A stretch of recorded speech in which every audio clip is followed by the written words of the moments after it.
tanungin lang natin yung views.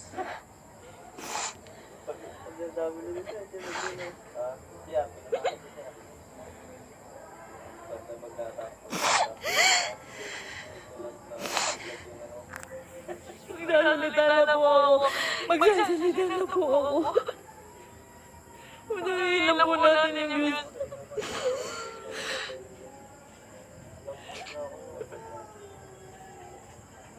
Magsasalita na po ako. Pipilitin ko pong isa-isahin. Pipilitin ko kahit nga matagal tong live na to. Iisa-isahin ko po ang paggagawa sa akin ni Merc. Ni Christian Merc Gray.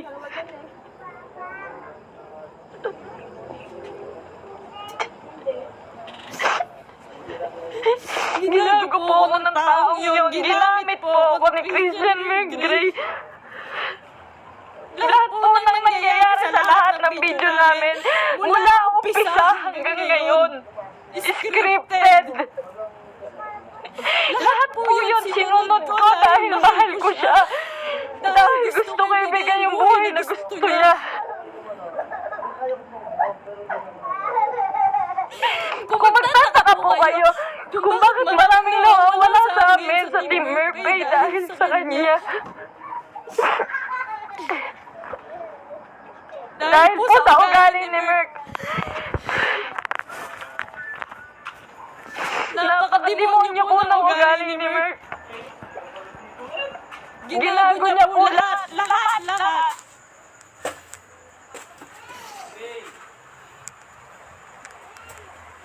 Ito po. Ito na po. Umpisa mo po. Alam niyo po nag-umpisa kami sa... Nung galing po siya sa Brusco. Galing po si Merc sa Brusco. Hindi po ako yung dahilan ba't siya nawala doon. Ayaw niya pong mabawasan yung pera kikitaan niya dahil po alam niyang malaki. Siya po ang pinakamalaking may kita sa Brusco. Siya po ang may pinakamalang kita. Yung ibabawas na 5% doon, sa pera ni Merc siguro mababawas doon. 16,000.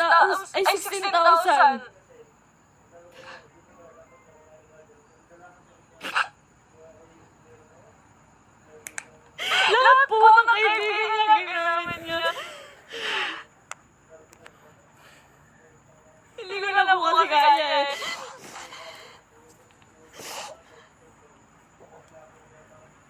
Sobra po yung ginawa ni Merc. Sobra. Hindi ko na po kaya. Pasensya na po kayo.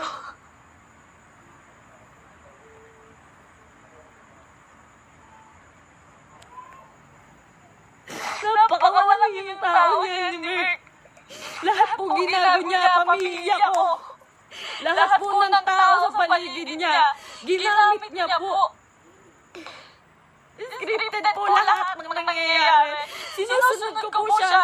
Kung makikita niyo po, lahat po ng video namin, puro bastos dahil po yun sa kanya. Ayaw po nun, walang may gusto nun. Kaya na pong bahala kung maniniwala kayo, wala pong may gusto nun. Lahat po binigay ko sa tao yun.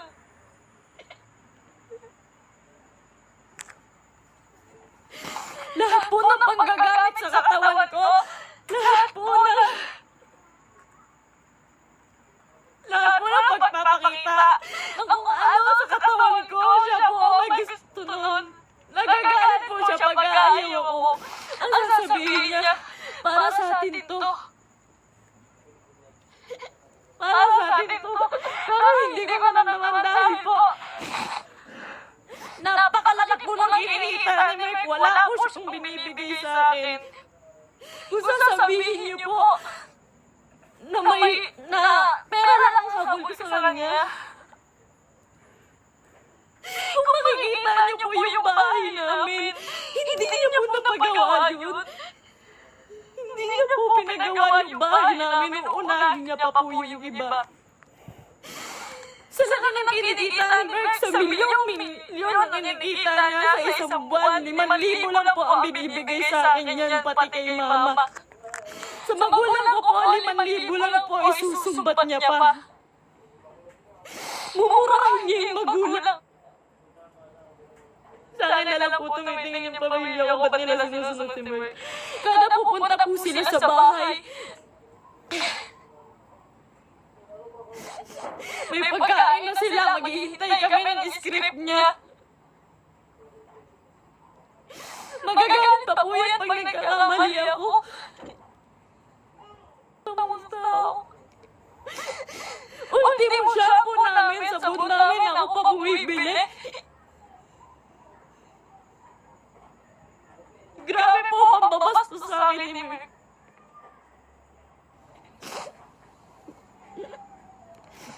May nakakita po sa kanila dito sa Naik.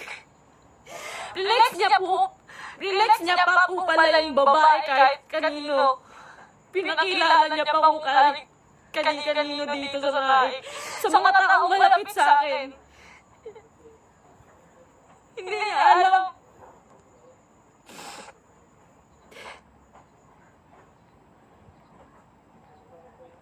Grabe po yung ginawa namin. 3 years po akong nagtyaga. Isang buwan po akong nakakulong. Isang buwan po akong nakakulong sa kwarto.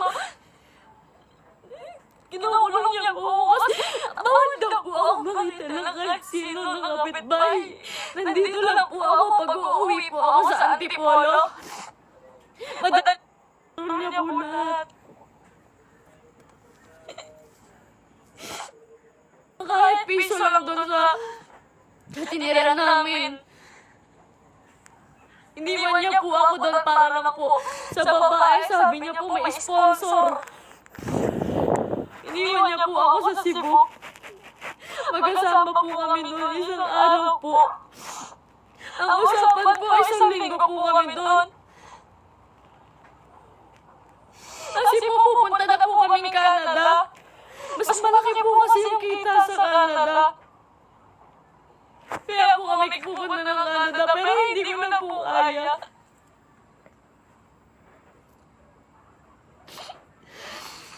Ganito, ngayon, fiancé niya pa lang po ako, pero grabe na po yung ginagawa niya sa akin.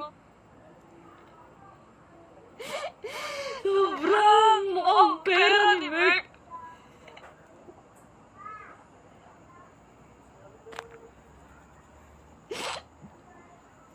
Magalit na po kayo sa akin, pero ginawa ko lang po yan kasi mahal ko po yung tao. Pasensya na po. Pasensya na po.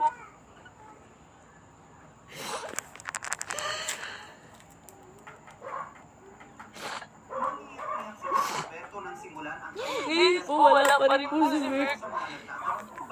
Ang araw na po siya naman. Pinabayaan niya po ako mag-isa. Nung walang pera.